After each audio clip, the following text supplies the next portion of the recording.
안녕하세요 여러분, 수익률 상승에 도움을 드리고 싶은 헬퍼입니다. 금일 진행은 이제 간단한 마감 시황 설명드리고요. 그 다음에 이제 코스피 200 선물 코스닥 관련해서 좀 일중 수급 차트 보여드리고, 그 다음에는 이제 뭐 내일 있을 이제 FOMC 관련된 뭐 이슈나 뭐 어제 또 이제 뭐 미국 쪽 PPI 소비자가 아니라 이제 생산자 물가랑 뭐 소매 판매, 뭐 상업 생산, 뭐 주택 시장 지수들 좀 발표가 있었는데 뭐 간단하게만 조금 언급 드리고요. 그 다음에 이제 코스피랑 이제 S&P에 대해서 이제 엘리어트 파동 이론이랑 일목균형표를 좀 설명드리도록 하겠습니다. 그리고 이제 오늘 정고점을 이제 코스피 기준으로 돌파를 했기 때문에 개인적으로 이제 좀 파동이 오히려 조금 더 그냥 깔끔해진 것 같기는 하고요. 조금 이따 이제 알아보도록 하고, 그 다음에 이제 V 코스피 아닌 내재 변동성이랑 그 다음에 이제 뭐 달러 인덱스, 달러원, 그리고 이제 WTI, 그리고 이제 국고채 10년, 그리고 이제 미국채 10년 금리 추이들 좀 간단하게 보도록 하겠습니다. 이제 그 다음에 그냥 개인적으로 이제 보유하고 있는 키스코홀딩스 보도록 하고요. 그리고 뭐 키스코홀딩스 같은 게 좀 오늘 기사가 난 게 있어서 뭐 그 부분도 좀 같이 설명드리도록 하겠습니다. 그 다음에는 제가 이제 매수 추천 예전에 이제 올렸었던 CJ 제일제당이랑 뭐 효성화학, 그리고 LG전자는 이제 간단하게 뭐 차트랑 좀 설명드리도록 하고요. 그 다음에 이제 코스피 관련해서 좀 누적 수급 차트 보여드리고, 오늘은 이제 수요일이기 때문에 SK 하이닉스, 네이버, KT, 미국 쪽은 페이스북 관련해서 보도록 하겠습니다. 뭐 국내 종목들은 좀 절대가치 평가로도 살펴보도록 하고요. 그 다음에는 이제 코스피랑 S&P에 대해서 이제 밸류에이션 차트, 이제 빌드갭이랑 패드 모형으로 보고 좀 코스피랑 코스닥 신용장고 간단하게 설명드리고 오늘 방송 이제 마치도록 하겠습니다. 그러면 이제 바로 이제 마감 시황부터 설명을 드리면은, 오늘 같은 경우에 이제 코스피 한 0.6 정도 상승이 있었고요. 코스닥 같은 경우 한 0.1% 정도 상승이 있었습니다. 이 검은 색깔 선이 이제 코스피 200이고요. 이 파랑 색깔, 빨간 색깔 영역이, 이제 파랑 색깔은 프로그램 순매도 구간, 이제 빨간색은 이제 프로그램 순매수 구간인데, 오늘 같은 경우에는 뭐 나름 뭐 조금 프로그램 순매도 순매수랑 유사하게 흘러갔고요. 프로그램 매수의 주체는 뭐 오늘도 어김없이 이제 외국인이었습니다. 그 다음에 이제 일중 수급 보시면은 뭐 코스피 같은 경우에는 외국인이 한 2,900억 정도 매수를 하였고요. 기관이 한 300억 정도 매수, 개인이 한 3천, 거의 한 300억 정도 매도가 있었습니다. 뭐 계속해서 뭐 증시는 외국인 선물하고 가장 유사하게 흘러가고 있고요. 이제 외국인이 이제 코스피 200 선물을 한 7,100억 정도 매수를 하면서 오늘 장을 좀 이끌었었고, 이제 개인이 한 1,800억 정도 매도, 이제 기관은 한 5,500억 정도 매도가 있었습니다. 근데 좀 오늘 특이했던 점은 이제 오늘 우리나라 빼고 다른 나라 이제 보통 장들은 다 빠졌었거든요.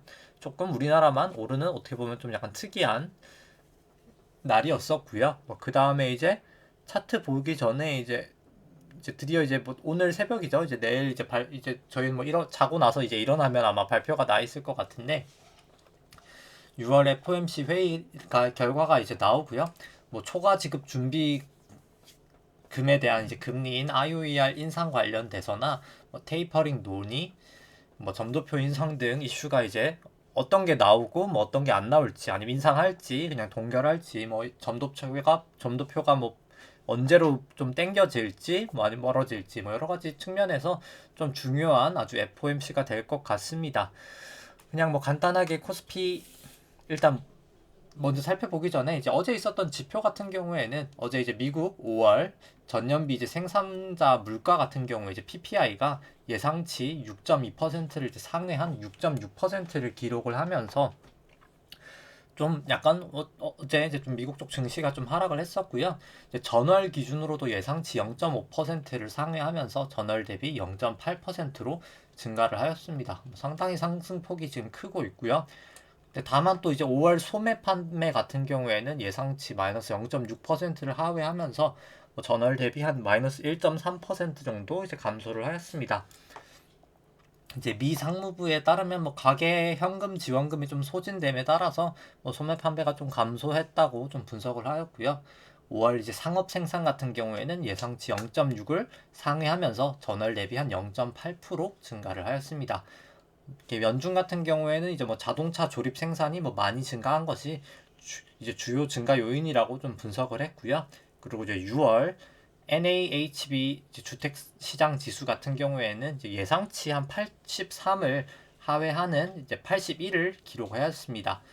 이제 이는 뭐 2020년 8월 이후로 이제 가장 낮은 수치고요. 이제 NAHB에 따르면 업자들이 이제 부족한 뭐 자재나 뭐 노동력, 뭐 토지로 인해서 약간 가격 인상을 좀 선택했다고 하고요. 이제 이에 조금 주택 구매자들이 약간 관망세로 돌아선 것이 뭐 주요 하락 원인이라고 약간 좀 분석을 하고 있습니다. 뭐 일단 물가적인 측면은 뭐 계속해서 좀 높은 수준을 유지를 하고 있는 것 같고요. 일단 먼저 코스피 일단 차트 보도록 하고요. 뭐 유동성은 이제 마지막에 조금 이제 FOMC 관련된 좀 이슈는 마지막에 좀 유동성 관련된 부분이랑 좀 이야기를 하도록 하겠습니다. 먼저 이제 코스피 차트부터 일단 보시면은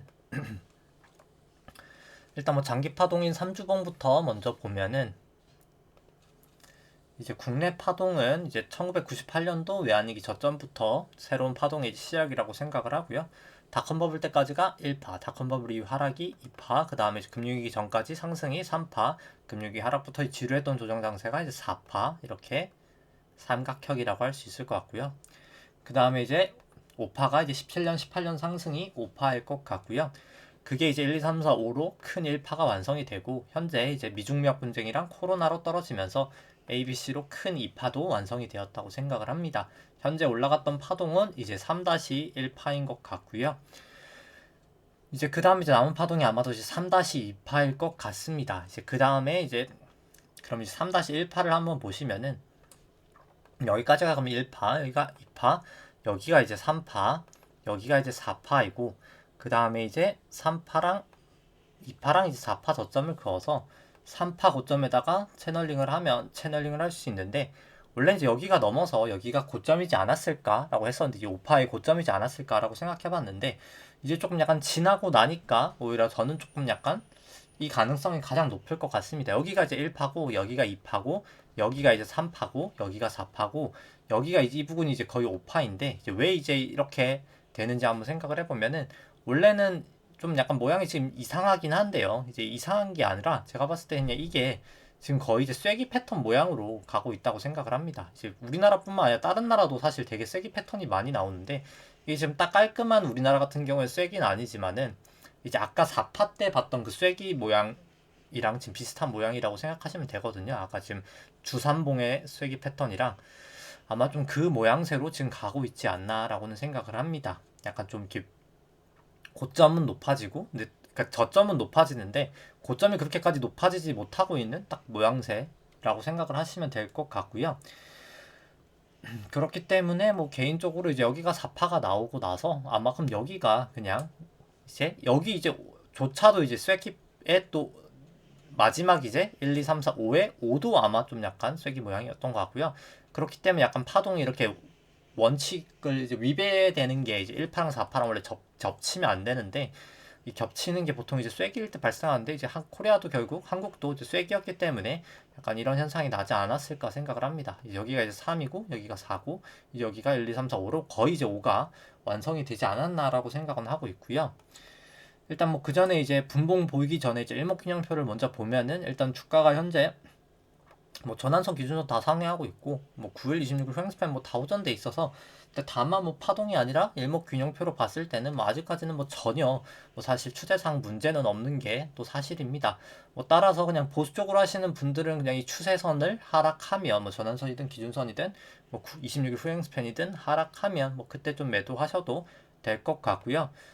이제 저 같은 경우엔 지금은 그냥 무리하지 않고 그냥 델타 해지 정도 그냥 제 가지고 있는 주식 정도만 해지하고 있는 상황으로 가고 있습니다. 들고 있습니다. 그 다음에 이제 뭐 매번 이제 말씀드리지만 이제 요즘 뭐 며칠 사이 말하지만은 이제 변화일이라는 게 지금 좀 많이 도래되고 있어서 좀 약간 이번 주에 저는 변동이 좀 클 거라고 생각을 하고요. 이제 코로나 저점부터 이 부분까지 33주, 이 부분부터 여기까지 33주여서 대등 수치가 나오고 이제 여기부터 여기 고점까지 22주 이 고점부터 여기까지 22주가 나오면서 저 같은 경우에는 이제 거의 뭐 대등 수치가 다 완성이 되었기 때문에 특히 33은 일목균형표에도 기본 수치 중에도 하나거든요. 여러 가지 측면을 봤을 때 이번 주에 이제 급등을 하던지 이제 변화일이라는 게 꼭 추세가 전환된다는 게 아니라 변화일이기 때문에 추세가 더 강화가 되던 하락을 하던 아니면 길게 횡보를 하던 조금 움직임이 크지 않을까라고는 보고 있습니다. 이제 공교롭게도 이제 이번 주에 또 FOMC가 있고요. 뭐 그렇기 때문에 좀 움직임이 결국 크지 않을까라고 생각을 하고 있습니다. 그 다음에 이제 국내 증시 같은 경우에는 여기가 사실 계속 애매했었는데 아마 쐐기 파동이기 때문에 여기가 이제 좀 그랬던 것 같고요. 이제 이렇게 지그재그 계속 모양이 났던 게 이제 계속 쐐기였기 때문에 그럴 것 같고 그럼 여기가 그냥 1, 2, 3, 4, 5로 뭐 이제 거의 다 상승이 이제 끝나지 않았나라고는 생각을 하고 있습니다. 뭐 채널링을 했을 땐 조금 더 갈 수는 있다고 생각을 하는데 뭐 이제 거의 많이 이제 온 상황인 것 같고요.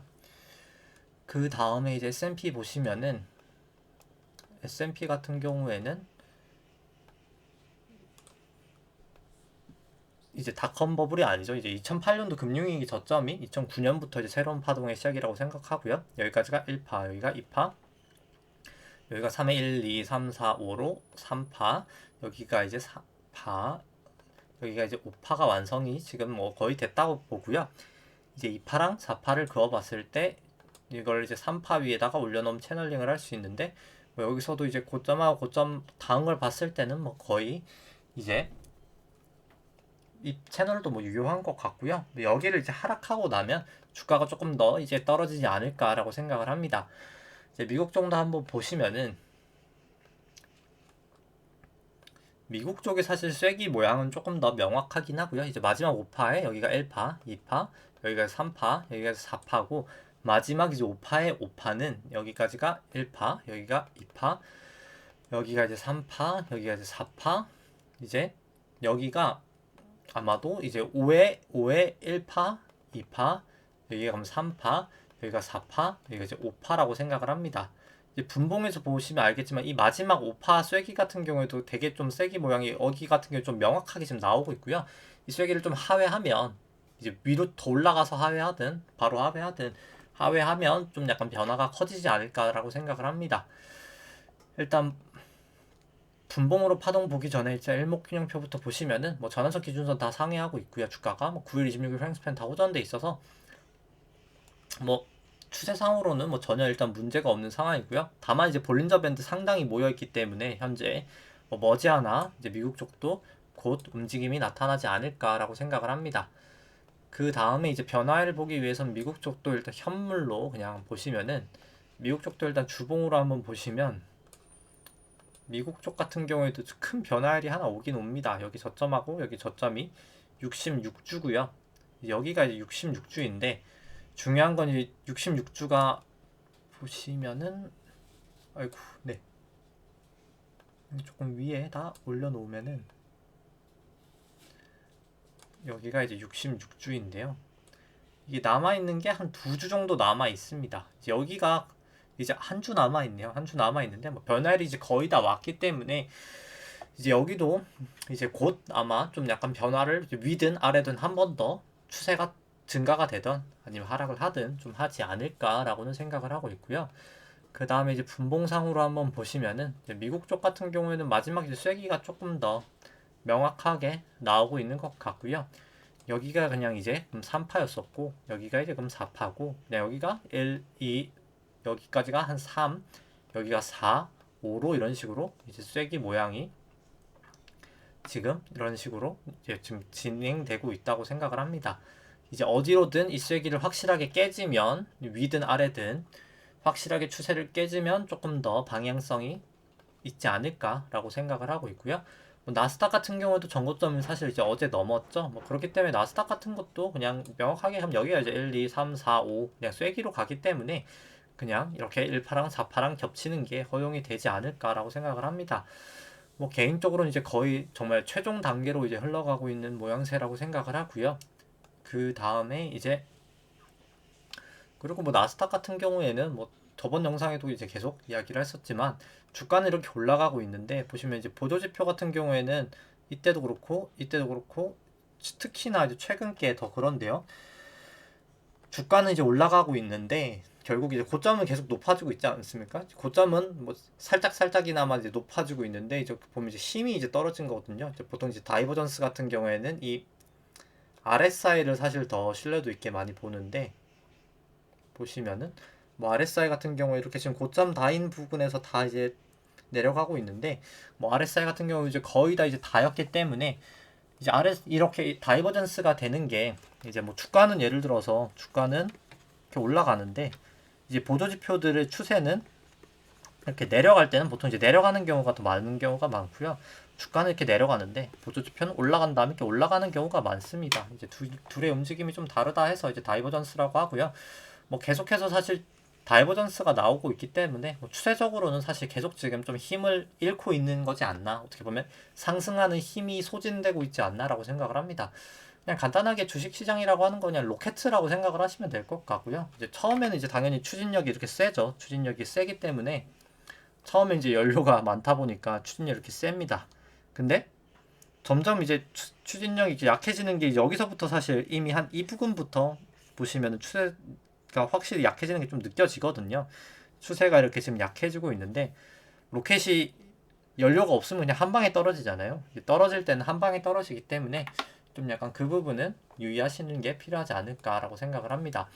그리고 이제 코스피 할 때 이제 설명은 사실 하지 않았었는데, 증시가 요즘에 결국 뭐 절대적인 레벨 자체가 되게 높다 보니까 상장을 되게 IPO를 많이 하고 있잖아요. 특히나 이제 지금은 이제 뭐 크래프톤이나 뭐 카카오뱅크나 이제 큰 회사들도, 특히 이제 가장 큰 게 이제 LG 에너지 솔루션이죠. 뭐 정말 LG 에너지 솔루션은 뭐 거의 지분율 50%만 판다고 해도 50조기 때문에 엄청난 자금이 이제 거기로 흡수가 될 겁니다. 근데 이제 생각을 해보시면 이제 분리해서 생각해 봐야 될 게 있거든요. 코스피를 한번 생각을 해보면 코스피가 이 지수 숫자가 뭐 지금 같은 경우에 3278이죠. 근데 이제 IPO가 됐을 때 예를 들어서 뭐 카카오뱅크 카뱅이 뭐 개인들한테 넘길 물량이 뭐 예를 들어서 30조라고 해보죠.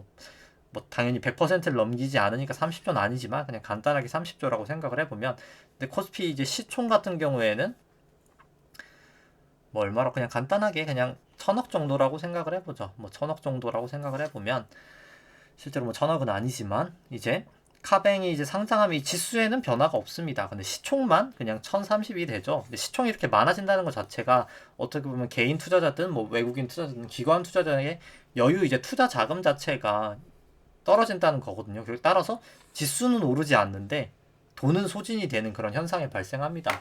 지금 이제 IPO가 계속 많이 되고 있는데 작년부터 특히나 뭐 재작년부터 사실 시작이었죠. 이제 작년 이제 코로나 때도 뭐 많았었고 이제 올해도 많고 지금 계속 증시가 좋기 때문에 많고 있는데, 이런 것들 자체가 다 사실 증시의 상승하는 여력 자체를 줄이고 있는, 어떻게 보면은 요인이다라고 생각을 하시면 될 것 같습니다. 물론 뭐 그렇다고 더 못 가는 건 아니거든요. 왜냐면 뭐 IPO 많이 해도 작년에 많이 갔었죠. 근데 이제 충분히 시간 동안 그 자금 이제 소요되는 게 점점 많아지고 있기 때문에 저는 이제 슬슬 좀 부담을 느낄 때가 오지 않았나라고는 생각을 합니다. 그 다음에 이제 V코스피 한번 보시면 코스피 안에는 변동성이고요. 뭐 오늘 주가가 상승했음에도 불구하고 이제 제가 어제도 그랬지만 이제 변동성이 사실 거의 바닥 부분까지 왔거든요. 그렇기 때문에 좀 소폭 상승은 한 모양새입니다. 물론 올라간 만큼까지는 아니지만 최대폭은 아니지만 좀 하락은 했지만 뭐 볼린저 밴드 이렇게 다였다가 올라간 걸 봤을 땐 조금 더 이제 올라갈 확률이 더 높지 않을까라고 생각을 하고 있고요. 그 다음에 이제 달러 인덱스 같은 경우에는 추세가 조금 더 이제 올라가고 있는 것 같습니다. 전환선 기준선 다시 호전되고 26일 후행스팬도 뭐 좀만 더 횡보하면 올라갈 수 있어서 일단 뭐 구름대 이 상단만 뚫고 나면 조금 더 상승 추세로 볼 수 있을 것 같고요. 과거보다는 확실히 추세가 좋아진 것 같습니다. 달러 원 같은 경우도 일단 구름대까지 올라왔는데 일단 52동 평균선이랑 구름대 하단에서 조금 막힌 모양새고요. 다만 좀 안 좋은 건 일단 26일 후행스팬을 지금 넘길랑 말랑 하고 있어서 여기를 이제 타고 올라갈지 내려갈지가 일단 좀 관건일 것 같고요. 그 다음에 뭐 WTI는 뭐 계속해서 뭐 사실 추세가 좋습니다. 뭐 요즘 드라이빙 시즌이기도 하고요. 이제 특히 이제 미국 쪽이 뭐 여러 가지 측면에서 일단 뭐 계속해서 추세는 좋은 모양새고요.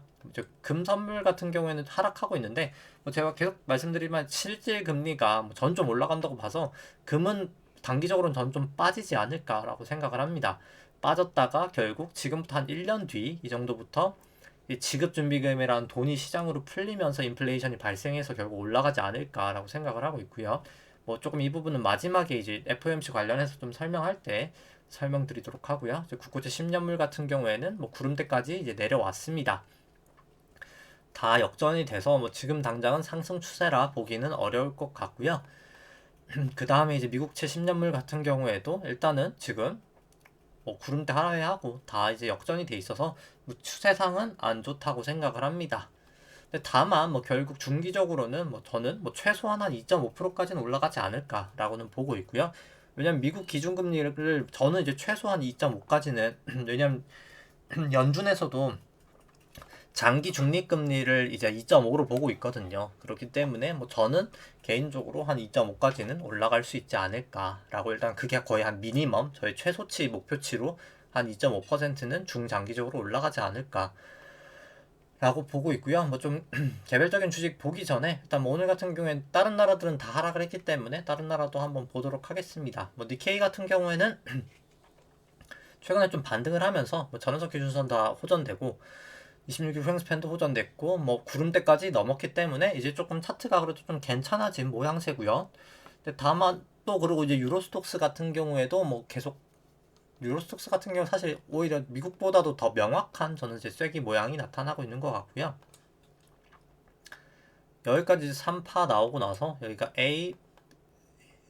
B에 이제 A, B, C 나오고 그 다음 1, 2, 3, 4, 5로 딱 C 나와서 4파 나오고 여기가 이제 1, 2, 3, 4, 5 이런 식으로 지금 올라가고 있는 중이라고 생각을 합니다.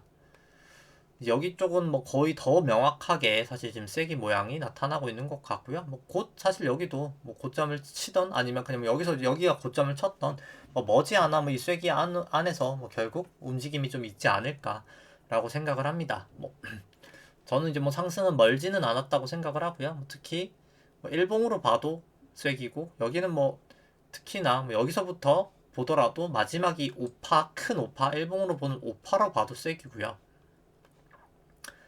여기도 이제 5파 안에 있는 분봉으로 5파로 봐도 쐐기가 나오는데 그냥 왜 자꾸 제가 쐐기 패턴을 얘기를 하냐면 실제로 이제 5파 정점에서 제일 많이 나오는 패턴이 이제 쐐기 패턴입니다. 보통 이게 급격한 반전을 나타내는 패턴이라 이제 밑에서 이렇게 쐐기가 나오면 급격한 반등을 주는 패턴이고요. 그렇기 때문에 저는 좀 그럴 확률이 지금 높지 않나라고 생각을 합니다. 실제로 모양도 일단 그래서 그럴 확률이 좀 높은 것 같고요. 항생 같은 경우에는 뭐 전환선 기준선 이제 다 주가가 하회하고 있고 뭐 여러 가지 측면에서 9월 26일 프랭스팬 뭐 구름대 다 하회하고 있기 때문에 차트가 점점 이제 안 좋아지고 있는 모양새입니다. 좀 부정적으로 보고 있고요.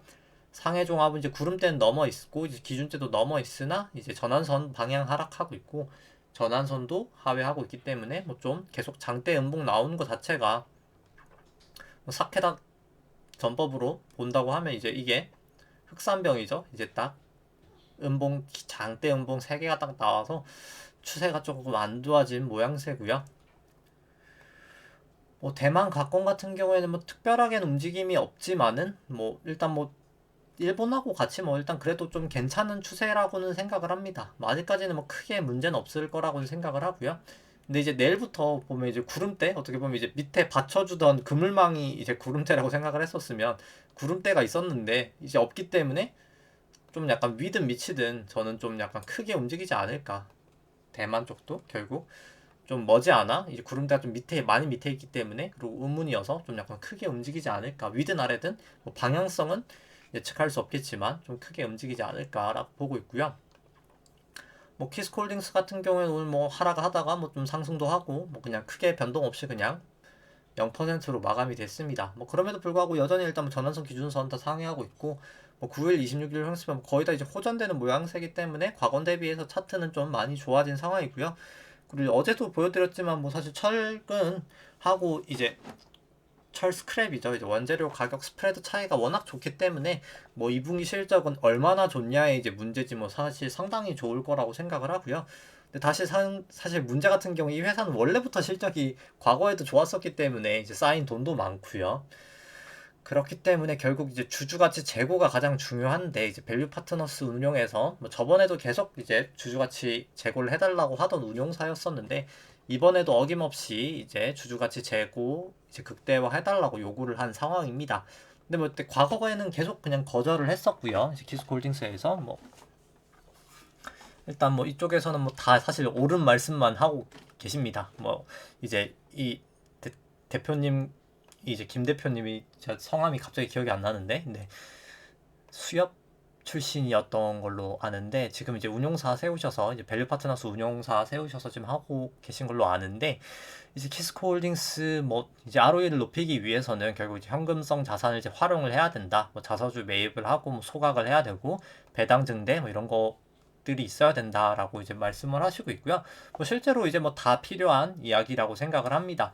뭐 저 같은 경우에는 일단 뭐 자사주 매입은 이제 완료를 했기 때문에 뭐 추가로 이제 할까에 대해서는 뭐 일단 뭐 의견이 반반인 것 같고요. 하면 더 좋겠지만 사실 팔 물량이 이제는 없지 않을까라고 생각을 합니다. 이제 워낙 이제 사실 자녀 지분이 많지가 않아서 좀 힘들지 않을까에 대해서는 좀 생각을 하고 있고요. 뭐 자사주 소각은 아마 이제 대주들도 이제 곧 머지않아 할 것 같고 이제 상속세 내야 되기 때문에 소각하고 뭐 무상 증자하고 주가 이제 부스팅 시킨 다음에 그 다음에 이제 할 거 없을 때 배당 증대하지 않을까. 배당이 이제 세금적인 측면에서 가장 열위하기 때문에 대주주 입장에서는 뭐 주가를 올리기 위해서 뭐 배당 증대도 가능할 것 같고요. 이제 할 거 이제 다 하다가 그 다음에 이제 주식을 그냥 세무서 이제 물납하면서 아마 완료가 되지 않을까라고 생각을 합니다. 일단 뭐 그렇게 보고 있고요. 뭐 키스코 같은 경우에는 이제 그렇게 보고 있고 그 다음에는 이제 한국철강이 아니죠. 한국철강이 아니라 이제 뭐 제일제당 같은 경우에는 뭐 전환선 기준선 역전이 이제 그러니까 주가가 이제 전환선 기준 다 하회하고 있고 26일 횡스팬도 뭐 역전이 될 수 있는 것 같아서 일단 뭐 추세가 그렇게 좋아 보이진 않고요. 뭐 제일제당 같은 경우는 제가 오랜만에 좀 데이터를 업데이트를 해봤는데 뭐 내재 가치로는 뭐 사실 지금 45만 원인데 뭐 저는 거의 한 130만 원까지도 올라갈 수 있는 내재 가치는 있는 종목이라고 생각을 합니다. 뭐 여기 같은 경우에는 그냥 실적 전망치를 이제 사용했을 때 애널리스트 분들이 전망치를 사용했을 때 실제로 이 FCF라고 이제 잉여 현금 흐름 이제 프리 캐시플로우가 워낙 좋은 회사이기 때문에 지금 뭐 배당 성향이 그렇게 높지가 않아서 그렇지 그리고 뭐 지금 실적으로는 배당을 해도 뭐 배당금 자체도 이제 많을 거라고 생각을 하고요. 좀 약간 충분히 이제 내재 가치는 엄청나게 좋은 회사인데 뭐 지금 당장 그냥 차트가 엄청 좋지는 않다라고 뭐 볼 수 있을 것 같고요. 뭐 그 다음에 이제 막 LG전자도 오랜만에 그냥 차트 말고 이제 나중에 이제 절대가치 평가도 한번 보시면 뭐 차트상으로 이제 뭐 전환선 기준선 다 상회하고 있고 9월 26일 횡스팬 다 호전되었고 일단 근데 다만 이 구름대를 조금 넘어야 조금 더 깔끔할 것 같긴 합니다. 여기서도 사실 한번 살쓸 수 있는 구간이긴 한 것 같은데 일단 구름대를 못 넘고 재차 뭐 전환선이나 기준선 하회하면 좀 다시 안 좋아질 것 같고요. 구름선을 먼저 넘냐 기준선을 먼저 하회하냐 확인하고 뭐 매수를 하는 게 더 나을 것 같습니다. 뭐 LG전자 같은 경우에도 뭐 상당히 뭐 상승 여력은 있는 종목이라고 생각하고요. 내재 가치로는 뭐 지금 16만 원이지만 거의 한 35만 원까지도 갈 수 있는 종목이라고 생각을 합니다. 뭐 여기 같은 경우에도 뭐 잉여 현금 흐름 상당히 좋은 회사이고요. 뭐 실적 전망치들도 상당히 좋아서 뭐 여기 같은 경우 뭐 이제 마그나랑 이제 협력하고 있는 회사도 있고 뭐 결국 중기적으로는 저는 좀 올라가지 않을까라고 이제 저도 좀 관심 있게 보고 있는 회사고요. 뭐 아직까지는 차트가 그렇게 좋지는 않아서 좀 그냥 지켜만 보고 있는 상황입니다. 뭐 효성화학 같은 경우에는 뭐 좀 반등을 하다가 오늘 힘을 그렇게 크게 쓰진 반등을 4.6까지 올라가다가 좀 약간 애매하게 끝나긴 했고요. 뭐 그렇기 때문에 이제 이왕 이렇게 된 거 그냥 기준선 확실하게 종가 기준으로 넘어서는 거 보고 뭐 매수하는 게 더 낫지 않을까라고는 생각을 합니다. 근데 다만 일단 뭐 효성화학 같은 경우에도 뭐 내재 가치는 상당히 좋은 종목이라고 생각하고 현재 한 35만 원 정도 되는데 뭐 저는 거의 한 100만 원까지도 갈 수 있는 내재 가치를 보유하고 있는 종목이지 않나라고 생각을 합니다. 뭐 효성화학도 실적은 뭐 상당히 좋아지지 않을까라고 뭐 에비타 기준으로 거의 한 6천 개 정도, 6천억 정도까지도 나올 수 있는 회사가 되지 않을까. 왜냐면 베트남 이제 PP 공장 1, 2 다 완공하고 나면은 뭐 좀 실적은 더 잘 나오지 않을까 생각하고 있고요. 뭐 최근에 떨어진 건 이제 PP 스프레드가 좀 떨어져서 그렇기는 한데 뭐 어차피 이 회사의 투자 포인트가 뭐 PP 스프레드가 아니라 결국 그냥 증설에 의한 어떻게 보면 이제 가치를 찾아가는 과정이기 때문에 좀 중장기적으로는 좀 올라갈 수 있는 회사지 않나라고는 생각을 합니다. 그 다음에는 이제 코스피 관련해서 이제 누적 수급 차트 보고 이제 오늘 하는 종목들 간단하게 설명드리도록 하고요. 일단 코스피 누적 수급 같은 경우에는 개인분들이 2001년부터 2019년 말까지 71조 누적해서 매도를 하다가 현재 이제 누적 매수가 28조니까 더하면 뭐 99조 정도를 1년 5개월 만에, 이제 1년 한 6개월 정도 되죠. 이제 1년 6개월 만에 뭐 매수를 한 상황입니다. 그동안 이제 외국인하고 기관은 다 매도를 한다는 것 자체가 뭐 저는 이제 사실 개인들의 이제 어떻게 보면 자금 여력도 점점 떨어지고 있고, 어떻게 보면 외국인과 기관이 이렇게 몸이 가져워지고 있다는 것 자체가 언제든 내릴 수가 있다는 거거든요. 왜냐면 그냥 다 한번 그냥 친구분들이든 뭐 가족분들이든 한번 그냥 다 같이 있다고 생각해 보면은, 예를 들어서 A라는 사람은 주식을 해서 주식을 정말 대출까지 받아서 몰빵을 쳐놓은 사람이고, B라는 사람은 그냥 아무것도 안 들고 있는 포지션이라면 누가 더 올라가는 데에 대해서 그냥 집착을 하고 확증 평양을 가지고 있을까라고 생각을 해보면, 당연히 이제 주식을 포지션을 가지고 있는 사람이잖아요. 근데 지금 이제 외국인과 기관이 다른 B랑 C라고 생각해보면, 여기 같은 경우는 포지션을 많이 줄여놔서 사실 그렇게 올라가는데 지금 막 집착을 할 상황은 아니거든요. 그렇기 때문에 이제 올라갈 때 결국 미련을 갖고 더 추가로 이제 물타기를 하거나 할 수 있는 사람은 아마 개인일 겁니다. 그렇기 때문에 만약에 하락을 한다고 치더라도 이제 기관과 외국인의 물량을 더 받아주는 게 아마 개인이 될 것 같고요. 뭐 저 같은 경우 좀 그렇게 될 확률이 더 높지 않을까. 왜냐면 이제 과거에 코로나 때 이렇게 떨어질 때 개인들에게 이제 생겼던 마인드가, 어떻게 보면은 내려갔다가 그냥 사면, 내려갈 때 사면 무조건 올라가는구나라는 걸 어떻게 보면 저는 주입을 시켜줬다고 생각을 하거든요. 이제 현물을 그렇게 하면서 외국인이 이제 선물로 많이 먹었었는데, 이렇게 내려갈 때 사니까 올라가더라를 했을 때, 근데 항상 또 그런 거는 아니거든요. 제가 이제 이 이슈를 할 때 항상 매일 많이 말하는 게 이제 니케이긴 하고요. 니케이 보시면은 이때가 언제일까요? 네. 거의 뭐 1990년도 이때 주가를 아직도 회복을 못하고 있거든요. 니케이 같은 경우는 지금 몇십 년이 지났는데도 회복을 못하고 있기 때문에, 네, 물론 뭐 지금 코스피는 그 정도 이제 밸류에이션 부담이 있는 수준까지는 아니지만, 뭐 일단 코스피도 최소 뭐 길게 보면은 1, 2년 정도는 좀 쉴 수도 있는 레벨이라고 생각하기 때문에, 뭐 제가 지금 당장 뭐 파셔라 라고 하는 건 아니지만, 그냥 조금 깜빡이를 켜고 좀 조심할 단계는 분명히 오지 않았나 라고는 생각을 합니다. 좀 언제든 이제 파티를 좀 탈출할 마음가짐은 좀 잡으시는 게, 뭐 계속해서 이렇게 횡보 과정에서도 저는 좀 그렇게 마음가짐을 계속 좀 잡고 계시는 게 좀 중요하지 않을까라고 생각을 하고 있고요. 그 다음에 이제 오늘 하는 종목이 이제 하이닉스, 뭐 절대가치 평가로 봤을 때는 뭐 하이닉스 같은 경우에는 내재 가치로는 그래도 뭐 한 100% 현재 주가 아마 13만 원 정도 되는데, 한 26만 원까지도 올라갈 수 있는 종목이라고 생각을 합니다. 뭐 실적도 뭐 최근 기준으로 뭐 나쁘지가 않고요. 뭐 앞으로 나올 실적도 뭐 나쁘지는 않다고 생각을 합니다. 절대가치 평가로는 충분히 뭐 투자할 만한 가치가 있는 회사지만, 일단 뭐 상대가치 평가로 봤을 때는 이 파랑 색깔 선이 이제 주가 차트고요. 이제 연두 색깔 선이 상대 가치를 나타내는 이제 기대 수익률인데, 뭐 높을 때 주식이 저평가, 낮을 때 이제 주식이 고평가인데, 뭐 지금 레벨은 뭐 약간 좀 고평가 레벨로 와 있어서, 이제 과연 절대 가치 평가, 그러니까 절대 가치 평가랑 상대 가치 평가를 한번 생각을 해보면 약간 이렇게 생각할 수 있겠죠. 이게 딱 결과가 나는 스포츠로는 설명할 수가 없고요. 이제 뭐 그냥 회사 직원이라고 생각해 보겠습니다. 회사 직원인데, 절대가치 평가는 이 사람이 정말 능력이 있는 겁니다. 그냥 내가 보기에, 그러니까 다른 사람들은 다 인정을 안 해주는데 그냥 그 사람은 실제로 정말 일을 잘하는 사람인 거예요. 이제 그게 이제 절대가치 평가가 좋은 거다라고 하는고요. 근데 절대가치가 좋은 게, 그 사람이 정말 능력이 있더라도 회사에서 사실 잘 모르면은 상사가 이제 그거에 대해서, 상사가 모르면 그 사람이 잘하는지도 모를 수도 있잖아요. 왜냐면 성과가 나는 일이 아닌 이상, 이제 왜냐면 성과가 안 나는 일들도 있을 거 아니에요. 뭐 예를 들어서 공무원처럼 성과를, 정말 좋은 성과를 내셔도 그게 좀 티가 안 나는 업무가 있을 수 있으니까, 이제 그런 업무라고 했을 때는 뭐 상사가 그걸 알아채주지 못하면은 못 올라갈 수도 있고, 아니면 당연히 이제 그 사람이 능력이 좋기 때문에 그냥 결국 주가가 이제 따라 올라갈 수도 있는데, 물론 이제 중장기적으로는 주가가 그렇게 따라 올라가는 경우가 많기는 하고요. 근데 이제 상대 가치 평가는 그냥 그 사람이 크게는 인정을 못 받더라도 그래도 어느 정도 인정을 받고 안 받았던 그런 궤적들이 있잖아요. 이제 그 사람이 크게 정말 본인의 가치를 100%는 인정 못 받더라도 50%만 인정받더라도 그 50%를 인정받는 그런 수준들이 있을 텐데, 그런 과거에 이제 그 사람이 얼마나 인정받았었는지 이제 수준을 나타내는 거라고 생각하시면 됩니다.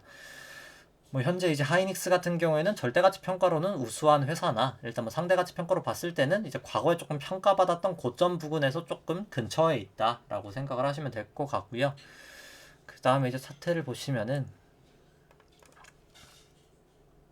하이닉스 같은 경우에는 일단 뭐 그래도 전환선 기준선 상회하고 있고, 뭐 구름대는 아직 하회하고 있고, 26일 평스팬은 뭐 호전돼 있어서 뭐 엄청 좋다고도 엄청 나쁘다고도 말하기도 애매한, 그냥 좀 애매한 차트인 것 같습니다. 기준선 방향은 좀 하락하고 있고요. 그렇기 때문에 뭐 저는 그냥 매수하신다면 그냥 구름대까지 넘고 매수하시는 게 나을 것 같고, 뭐 지금 굳이 하이닉스보다 더 좋은 종목이 좀 많다고 생각해서 좀 그렇게 손이 안 가는 상황이지 않나라고는 뭐 개인적으로 생각합니다. 제가 올라가지 못한다고 말하는 건 아니지만 그냥 좀 상대적으로 리스크 대비 뭐 리턴이 그렇게 높을 것 같진 않다, 확률상 그렇게 생각이 되고요. 그 다음에 이제 네이버 한번 보시면은 뭐 요즘 뭐 카카오랑 뭐 말들이 이제 많고, 뭐 이제 이마트랑 뭐 손잡고 이제 그 이베이 코리아 뭐 인수한다는 말이 있는데 이제 확률이 좀 높은 것 같기는 하고요.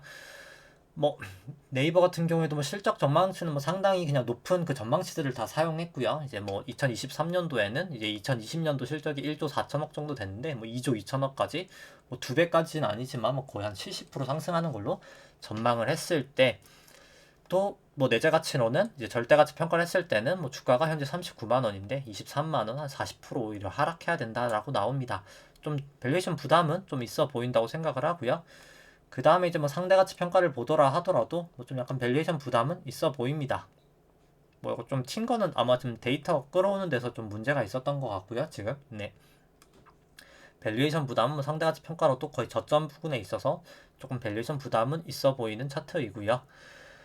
그 다음에 이제 차트를 한번 보시면은 뭐 네이버 같은 경우에도 뭐 네이버 같은 경우 사실 차트는 뭐 그렇게 엄청 나쁘진 않네요. 왜냐면 뭐 구름대 넘어서고 뭐 전환선 기준선 다 올라타고 있고 9일 26일 평스팬이 있어서 뭐 차트상으로는 뭐 나쁘진 않습니다. 차트상으로 오히려 뭐 그냥 다시 한번 올라갈 수도 있겠다라는 모양새를 나타내고 있지만은 그냥 추세상으로 이제 그렇지만 저는 일단 뭐 밸류에이션 상으로 뭐 굳이 따라갈 필요는 크게 없지 않나라고는 생각을 합니다. 오히려 내재 가치가 있는 밸류에이션도 좋고 상대 가치도 좋은 그냥 추세가 좋은 주식을 사는 게 더 확률이 높지 않을까라고 생각을 하고요. 뭐 네이버가 못 올라간다는 건 아니지만 뭐 확률의 문제로서는 그게 더 확률이 높지 않을까라고 생각을 하고요. 원래 SKT를 했었는데 SKT 좀 분할 관련된 이슈가 있어가지고 그럼 좀 데이터를 끌고 오기가 좀 어려워서 KT로 바꿨습니다. 근데 KT로 바꾸니까 뭐 사실 내재 가치는 KT가 훨씬 더 높더라고요. 좀 상대적으로 덜 오르기로 했었고 현재 주가가 한 3만 원 정도 되는데요. 거의 뭐 한 13만 원까지도 갈 수 있는 내재 가치지 않나라고 생각을 합니다. 뭐 실적 전망치도 상당히 좋고요. 그냥 기본적으로 항상 좀 저평가였던 회사이기 때문에 정말 내재 가치는 매우 훌륭한 회사다라고 볼 수 있을 것 같고요. 이제 이 회사 같은 경우 예전 과거 포스코랑 같이 이제 주가도 빠지면서 기대 수익률도 빠지는 이런 모습이 나타났습니다. 이제 왜 이런 현상이 나타나는지 설명드리면 회사가 이제 수익성 자체가 계속 떨어진 겁니다. 수익성이 계속 유지가 됐으면은 주가가 이제 떨어지지 않았을 텐데 수익성이 ROE가 떨어지면서 이제 주가도 떨어지고 기대 수익률도 떨어지는 그런 현상이 나타났고요. 현재는 이제 ROE가 개선 추세인 상황이기 때문에 주가도 이렇게 반등하고 추세적으로 저는 좀 주가도 더 올라가지 않을까, 중기적으로는 좀 올라갈 수 있는 회사지 않을까, 기대 수익률도 좀 반등을 했기 때문에 올라갈 수 있는 이제 환경은 좀 중기적으로는 마련되지 않을까라고 생각을 합니다. 그리고 KT를 제가 여기다 넣지를 않았네요. 그냥 KT는 쳐보도록 하겠습니다. KT를 쳐보면은 KT는 차트를 제가 넣어야 되겠네요. 네, 넣는 걸 좀 깜빡을 해서 그냥 찾아서 넣어보시면은 뭐 KT 같은 경우에는 차트가 또 엄청 나쁘지도 뭐 엄청 좋지도 않은 차트긴 하네요. 그래도 일단 뭐 기준선 위에 있고 뭐 9일은 역전됐지만 26일은 아직 역전되진 않아서 뭐 엄청 안 좋은 것도 아니고 엄청 좋은 것도 아닌데 결국 그냥 제가 보기에 그냥 기준선을 이제 닫고 반등을 할지 아니면 바로 하회를 할지 바로 이제 전환선을 상회할지에 따라서 전환선 상회하면은 뭐 그냥 종목만 봤을 때는 좀 매수할 만한 레벨이지 않나라고 생각을 하고요. 만약에 그냥 빠지면서 기준선까지 깨버리면 뭐 좀 조정을 받을 수가 있기 때문에 조금 대피할 필요가 있어 보입니다. 근데 뭐 KT를 보면서 느끼는 거지만 정말 한 10년, 뭐 20년 이렇게 뭐 길게 뭐 5년 이상 보실 거면 뭐참 괜찮은 종목이지 않나라고는 개인적으로 생각을 하면서 뭐 저도 좀 타이밍을 봐서 사고 싶을 만큼 좀 괜찮은 회사인 것 같고요. 좀 길게 뭐 노후 준비하시는 분들이면 뭐 지금 레벨도 뭐 충분히 괜찮지 않을까라고는 생각을 합니다. 그냥 이제 크게 주가 변동에 크게 연연하지 않을 수 있는 상황이라면 뭐 회사 자체는 무조건 주식을 사야 되는 상황이라면 뭐 충분히 괜찮은 좋은 회사라고 생각을 하고요. 그 다음에는 이제 페이스북, 미국 쪽 페이스북 차트 보시면은 페이스북 같은 경우에는 뭐 주가가 그래도 뭐 일단 전환선 기준선 다 넘어서고 있고 뭐 9일 26일 후행 스팬보다 호전되기 때문에 좀 좋아 보이긴 하고요. 근데 다만 좀 도지가 나면서 MACD도 매도 시그널을 난 걸 봤을 때는 뭐 좀 하락할 확률은 있지만 이건 심증일 뿐이고 일단 뭐 추세상으로는 문제가 없는 상황이라고 생각을 합니다. 뭐 좀 미국들 뭐 타 애플이나 이런 테슬라 회사랑은 다르게 좀 그래도 추세는 아직까지는 상승 추세다라고는 볼 수 있을 것 같고요. 뭐 전환선이든 기준선이든 깨면 뭐 그때 좀 미련 없이 매도를 하면 되는 상황이지 않을까라고 생각을 합니다. 그리고 이제 뭐 내일이죠. 이제 내일부터 아마도 기준선 방향 좀 올라갈 것 같고요. 이제 그때 이제 역전이 되냐 이렇게 전환선 기준선이 역전이 되냐 마냐가 뭐 그게 가장 큰 관건일 것 같습니다. 그 다음에 이제 코스피 S&P 뭐 좀 밸류에이션 차트 보시면은 이제 파란 색깔이 주가 차트고 코스피 차트고 이제 빨간 색깔이 이제 코스피 관련된 이제 코스피 안에 있는 기대 수익률을 주식 안에 있는 기대 수익률을 국고채 10년 금리로 차감한 수치고요. 뭐 주식하고 채권의 수익률 차이다라고 해서 이제 일드 갭이라고 합니다. 높을 때 저평가, 낮을 때 고평가고요. 뭐 현재는 이제 고평가 부분까지 이제 내려온 상황이라고 생각을 하고요. S&P랑 같이 있는 거 보시면은 S&P랑 같이 있는 걸 보더라도 좀 약간 밸류에이션 부담은 있어 보이는 상황이라고 생각을 합니다. 이 수치는 이제 코스피랑 S&P 데이터를 이제 아까는 국고채 10년 금리로 차감을 했지만 이 수치는 나눈 수치고요. 좀 금리에 더 민감한 수치입니다. 뭐 과거 거의 이제 최저 부근까지 왔기 때문에 좀 이제 밸류에이션 부담은 충분히 있는 상태라고 생각을 하고요. 그 다음에 이제 신용잔고 보시면은 코스피랑 일단 먼저 코스닥 합산 신용잔고 같은 경우에는 23조 5천억 정도 뭐 계속 유지를 하고 있고요. 뭐 계속해서 그냥 사상 최고치 수준에서 유지가 되고 있습니다. 뭐 절대적인 수치도 뭐 상당히 많은 수치고요. 신용잔고를 근데 코스피 시총으로 나눈 수치는 이렇게 하락하고 있는데 하락하고 나서 사실 뭐 한 6개월 뭐 늦어도 1년 안에는 항상 붕괴가 좀 났었기 때문에 저는 좀 조심하시는 건 필요하다고 생각합니다. 계속해서 증시는 좀 약간 보수적으로 보는 게 전 좀 더 필요하지 않나라고 생각을 하고 있고요. 뭐 코스닥은 뭐 설명을 생략하도록 하겠습니다. 그 다음에 이제 뭐 오늘 FOMC가 있는데 FOMC 설명 너무 이제 길어질 수가 있으니까 뭐 사실 자세한 거는 제가 그 이거 화폐 발행 구조랑 뭐 양적 완화 및 뭐 테이퍼링 그리고 재정 정책 흐름에 대해서 좀 영상 찍은 게 교육 영상에 있거든요. 뭐 조금 그거를 보시는 거를 추천을 드리고 일단 제가 그냥 개인적으로 생각하는 뷰입니다만 결국 지금 미국이 양적 완화를 하고 재정 정책을 이렇게 쏟아붓는 거는 저는 이제 결국에 이제 트럼프 대통령 때도 그렇고 지금 결국 다 중국을 때리기 위해서 미국이 이제 스팀팩 어떻게 보면 몸을 키우고 있다라고 생각을 하시면 될 것 같습니다. 이제 그 가장 큰 이유가 이제 실제로 중국이 이제 그때부터 약해지고 있고요. 이제 트럼프 대통령이 때렸던 때가 이때부터죠. 이제 18년 때부터인데 그때부터 이제 유동성이 실제로 중국 쪽에 매우 급격하게 감소를 하고 있습니다. 이 M1 나누기 M2가 이제 어떻게 보면은 낮아질수록 유동성이 없다라고 생각을 하시면 될 것 같고요. 가장 낮았을 때 중국이 15년 중반 부분이었는데 보시면 중시가 이렇게 급락을 했었거든요. 근데 지금 거의 그 수준까지 M1 나누기 M2가 하락을 해 있는 상황입니다. 따라서 중국도 사실 지금 상당히 좀 위태위태하다라고 볼 수 있을 것 같고요. 한국 같은 경우 M2랑 M1이 낮았을 때가 가장 낮았을 때가 당연히 이제 2008년이 아니죠. 이제 1998년도 외환위기 때고요. 2008년도 때도 상당히 낮은 수준이었습니다. 그렇기 때문에 중국도 이렇게 낮아진 상황에서 좀 약간 저는 좀 위험하다고 생각을 하고 이제 미국 쪽 같은 경우 이제 테이퍼링 관련해서 지금 좀 2013년도랑은 상당히 다른 게 이제 2013년도 5월에 이제 버냉키 그 당시 이제 연준 의장 버냉키가 이제 테이퍼링에 대해서 이제 언급을 합니다. 근데 그때 언급을 하고 나서는 오히려 연준 이제 부채가 늘거든요. 자산 매입 자체가 계속합니다. 그때도 실제로 2014년 중반까지도 계속하면서 이때부터 실제로 테이퍼링 시작이고요. 테이퍼링 언급은 이때인데 근데 그때랑은 다르게 지금은 이미 보라색 리버스 레포 말고는 이미 하락을 하고 있거든요. 이미 지급준비금이나 지급준비금은 오히려 좀 소폭 상승하고 있지만 이 TGA라는 게 이미 하락을 하고 있습니다. 이 TGA가 이 재무부 일반 계정인데요. 이제 재정 지출, 이제 미국 정부가 이제 재정 지출을 계속 확대하면서 지급준비금이랑 재무부 일반 계정 이 두 개의 합산 수치는 절대적으로 이제 하락을 하고 있습니다. 그렇기 때문에 이미 이번엔 하락을 하고 있기 때문에 아마 테이퍼링 속도 자체도 더 빠를 것 같고요.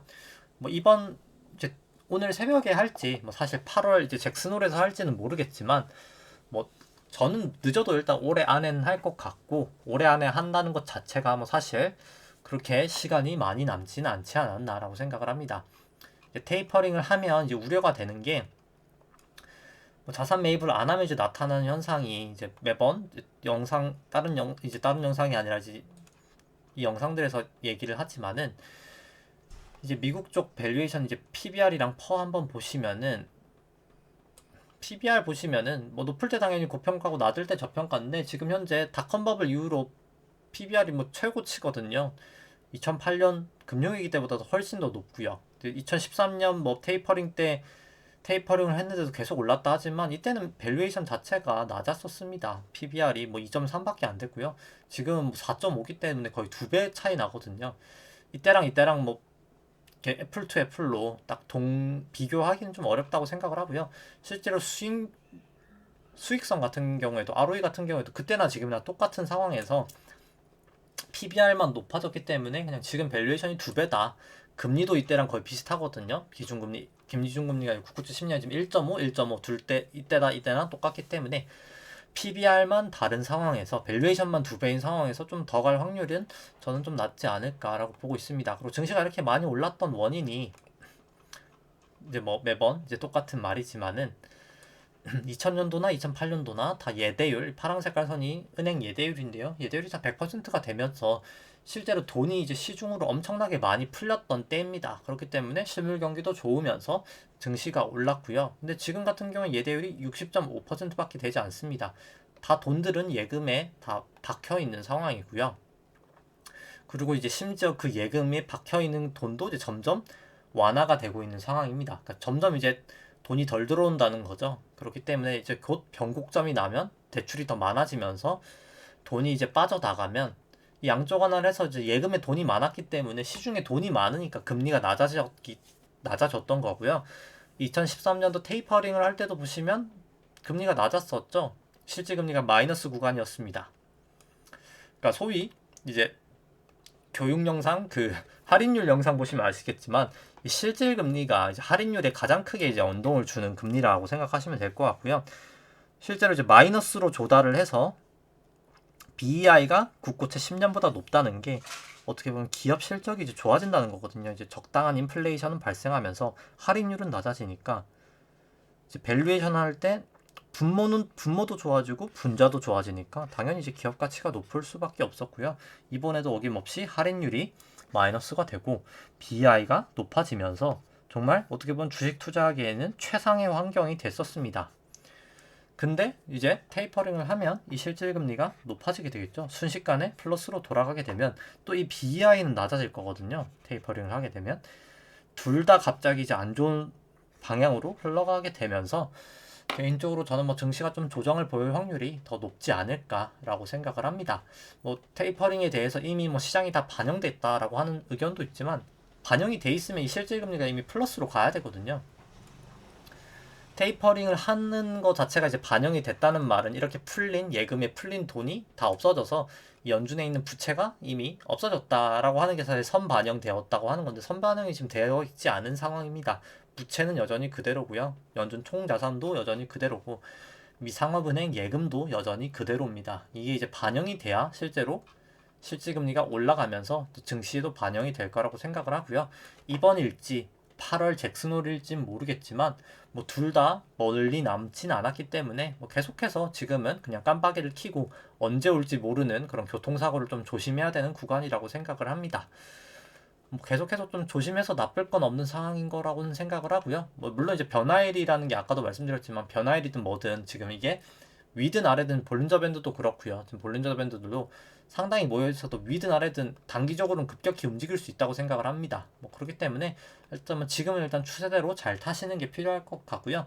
다만 이제 위로 가는 추세가 만들어져서 위로 올라가더라도 조금 약간 언제든 이 추세가 꺾일 수 있다는 건 좀 염두에 두시고 너무 이제 환호만 하지는 않는 상황이 되면 좋지 않을까라고 생각하면서 오늘 방송은 여기까지 하도록 하겠습니다. 네, 좋아요와 구독 눌러주시면 감사하겠습니다. 이상입니다.